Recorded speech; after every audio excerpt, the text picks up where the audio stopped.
যেখানে এদেশের অর্ধেক পুরুষ অর্ধেক নারী। আমাদের নবী করিম সাল্লাল্লাহু আলাইহি সাল্লাম ইসলামে উল্লেখ করেছেন, উনি নিজেও আমাদের মাদেরকে মেয়েদেরকে সম্মানিত করেছেন। কিন্তু দুঃখজনক হলেও সত্য, আজকে মেয়েরা যারা সমান অধিকার রাখে তাদেরকেও তিরস্কার করে জামাত বা জামাতের আমির যে বক্তব্য রেখেছেন, এটা অত্যন্ত দুঃখজনক।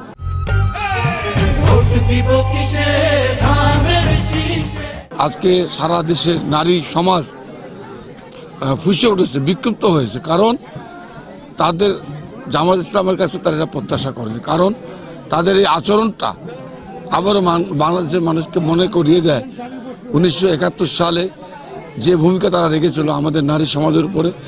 আজকেও তাদের এই কর্মকাণ্ডের মাধ্যমে প্রমাণ করে যে নারী আজকে শহীদ প্রেসিডেন্ট জিয়াউর রহমান, বেগম খালেদা জিয়া এদেশের মেয়েদেরকে চাকরি সুযোগ সুবিধা এবং আলাদা মহিলা বিষয়ক মন্ত্রণালয় দিয়ে এদেশের নারীদেরকে সম্মানিত করেছিল।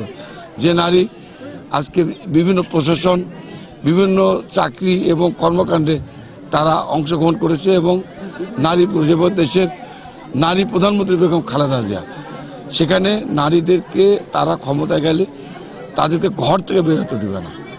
তারা যেটা বলেছে এটা অত্যন্ত দুঃখজনক, আমরা নিন্দা জানাই এবং আমি মনে করি বাংলাদেশের নারী সমাজ জামাতে ইসলামকে আগামী জাতীয় সংসদ নির্বাচনে তাদেরকে প্রত্যাখ্যান করবে বলে আমি মনে করি।